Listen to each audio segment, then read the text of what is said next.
எப்போ பார்த்தாலும் நினைக்கும் போதெல்லாம் அழுக மாத்திரம் தான் வரும்.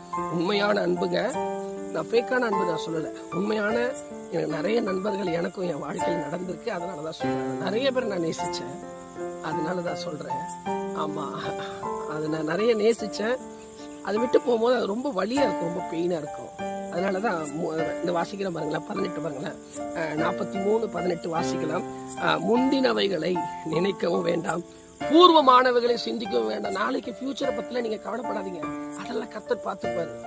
அதனால தான் சொன்னார், ஆகாயத்து பறவைகளை பாரு, அவைகள் விதைப்பதும் இல்லை, களஞ்சியத்தில் சேர்ப்பதும் இல்லை, அவைகளுக்கு பிழைப்பூட்டுற தேவன் உங்களையும் எங்கனையும் மறந்துடுவாரா?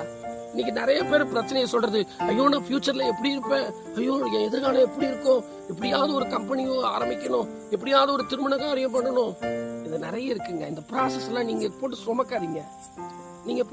சொல்லப்படுகிறது 1 பேதுரு